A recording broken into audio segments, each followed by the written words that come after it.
നിങ്ങളിലേക്ക് സ്വർണ്ണവില കൃത്യമായി എത്തിക്കുന്ന ഈ ചാനൽ സബ്സ്ക്രൈബ് ചെയ്യാനും നോട്ടിഫിക്കേഷൻ ലഭിക്കുവാനായി ബെല്ലൈക്കൺ അമർത്താനും മറക്കരുത്. അതുകൂടാതെ നിങ്ങളുടെ ഓരോ ലൈക്കും വിലപ്പെട്ടതാണ്. ലൈക്ക് ചെയ്യാൻ മറക്കരുത് കേട്ടോ. കേന്ദ്ര ബഡ്ജറ്റ് കഴിഞ്ഞതോടെ സ്വർണ്ണവില താഴേക്കിറങ്ങുകയാണ്. ജൂലൈ മാസം പവന്റെ വില 55,000 രൂപ വരെ ഉയർന്നിരുന്നു. എന്നാൽ ബഡ്ജറ്റിൽ കസ്റ്റംസ് തീരുവ 6% കുറയ്ക്കുന്നു എന്ന നിർണായക പ്രഖ്യാപനം ധനമന്ത്രി നടത്തിയതോടെ പവന്റെ വിലയിൽ വലിയ ഇടിവാണ് സംഭവിച്ചത്. ആഗോള വിപണിയിലെ വിലയിടിവും ഇന്നലെ സ്വർണ്ണ വിപണിയിൽ കുറവ് നേരിടാൻ കാരണമായി. പക്ഷേ വിപണിയിൽ ഇന്ന് വർധനമാണ് നേരിട്ടുകൊണ്ടിരിക്കുന്നത്. ആഗോള വിപണിയിൽ ഒരൗൺസ് സ്വർണത്തിന് നിലവിൽ $2,387 പരിധിയിലാണ് വ്യാപാരം നടക്കുന്നത്.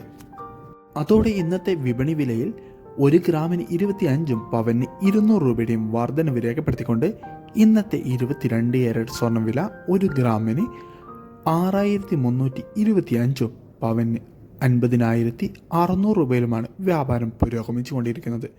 വിപണിയിലെ അപ്ഡേറ്റ്സുകൾക്കും വാർത്തകൾക്കുമായി ചാനൽ സബ്സ്ക്രൈബ് ചെയ്യാൻ മറക്കരുത്. Thanks for watching gold price Kerala today.